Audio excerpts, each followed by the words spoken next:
Hey there, so I am updating everyone on probably day 14 post-op of my cadaver cartilage, OATS surgery, and tibial osteotomy. I have had my post-op visit, actually my second one, although my first one my doctor was not at, it was his assistant, and so got a better kind of idea of as to what occurred during surgery. And then also my first PT visit. So updating you on what transpired during surgery. We have pictures. I'm kind of a geek. Pictures number 1. So in that top left-hand corner and right-hand corner is where I had the lesion under the kneecap, and that is where one of the cadaver cartilages went in, and also had another cadaver cartilage on the trochlea. I don't know that the pictures are in here of that prior to cadaver cartilage being inserted. I'll go ahead and warn you, these next ones are graphic, but I think they're pretty cool, so I'll show them to you. I'm always a geek. I like to watch the surgeries prior to them happening. So these are of the cadaver cartilages being implanted and in there. So pretty cool. Just interesting to see how under the kneecap, how things work, where the cadaver cartilage goes. Excuse the dogs in the background. This right here shows how everything fits perfectly. Shows how everything fits perfectly per my doctor. I'll tell you, that's what he said.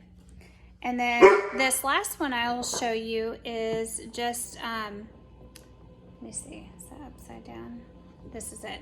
Okay, shows you the screws in my knee, and I'm not sure if there's a plate in there or not, I can't remember. But yeah, so I'm officially bionic woman. We'll go ahead and say that. So doctor update was everything went really well. The lesion under the kneecap, or under the patella, was a 2x2, whatever that means for those people out there who understand it. The trochlea was not too bad, but since he was already there and had planned on doing it, he went forward with it. Everything went really well. His last words to me were, "Don't screw this up." But we have a great relationship, so I know it was meant with love. And other than that, he said that I could put my foot down in the shower. PT was not so thrilled with that, but he did say that. And then also toe down with crutches. We changed out my brace. I wasn't a fan of my brace. It was one that was very soft, but it kind of wear and tear, so it flared out at the top. So when I went back to work and wore a dress or skirt, anything like that, it, could almost potentially flash people. So we upgraded my brace to one that locks in and out. It can lock how many degrees I can go, which is great because that means getting in and out of the car is now much easier. You can unlock it, but set what the emergency degrees are at. And so even though it's unlocked, it won't go past 30 degrees. So moving on to that, we'll go to PT. PT went ahead and tested what my range of motion is right now. On the CRM machine, it's set at -5 degrees to 45 degrees. Been doing that since surgery. And so when he tested it, it really didn't surprise me that it was at 48 degrees on its own.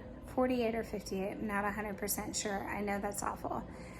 The max that the doctor said things can go up to at this moment is 60 degrees of an angle with the knee. Now that is under PT supervision, not me doing it. The CPM, that is based on what PT says, and PT had me increase it to 50 degrees, which has been fine. I will say there was one day I was in a lot of pain and I was not going to do the CPM unit because I set it as usual to what it needed to be and went to do it and it hurt pretty bad the first couple times. So I iced it for a couple hours, came back to it, warmed it up at a lower degree level, like at 30 degrees, then increased it to 35, 40, 45. Then I was back up to 50 within about maybe 7 or 8 minutes, and I was able to do my entire session. So note to yourself, if you're going to do the CPM and it starts to hurt, either take a break, walk away from it, or maybe warm up with it and lower the level that that it'll increase at. The other thing PT gave me were some exercises outside of the ankle pumps and quad squeezes. So he said, since you're not using your leg when you go to use it, if you don't start strengthening your ankle muscles, your glutes, and things along those lines, you're pretty much gonna, you're not gonna have any strength there. So we are doing band strength work with my foot and my ankle going to the left and to the right. And then the ankle pumps are now kind of more resistance oriented. And then also just some minimal glute stuff and hip adductor as well. Those are 30 times, 3 times a day. I'm not one of those who likes to do things multiple times a day, so I just do it all at one time. Sometimes I'll do it maybe twice a day. Those have been pretty well.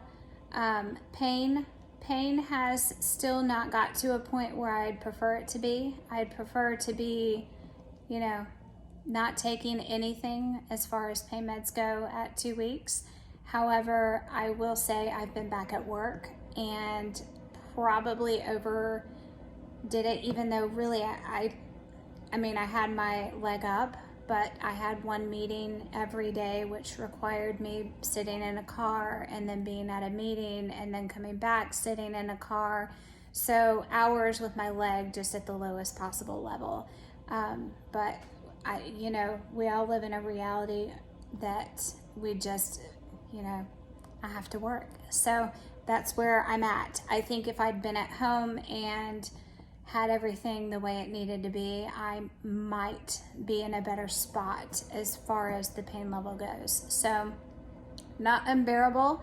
I've slept a couple times through the night, which has been amazing. I think sleep helps with the pain. When I get up, it makes a huge difference. And other than that, I have upgraded to compression pants instead of our lovely Ace bandage, which I love. I obviously don't work in them or go to work in them, but I have found somewhere online that does medical grade compression thigh highs. I know this sounds ridiculous, but again, I'd rather have it than the Ace bandage. Bought a pair, they work great. I recommend, if you're a female at least, go ahead and get them. They are unisex. They have ones that have toe closures, ones that don't. So just a little update as to where I am now, and I will also show what my incision looks like. They will take my stitches out on my next visit. That'll put me right before week 3 of my post-op. So any questions, let me know. Hope this helps. If you're an athlete, I will tell you, I have already contacted my coach. I've got some swimming stuff in the next 3 months away.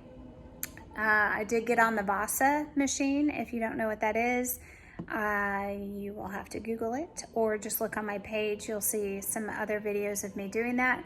And I was able to get on the Vasa on my stomach without any it touching the knee, which is encouraging because I'd like to try and start swimming on that in another week or so, as long as PT says it's okay. And yeah, so that's where we are in the recovery process. Thanks.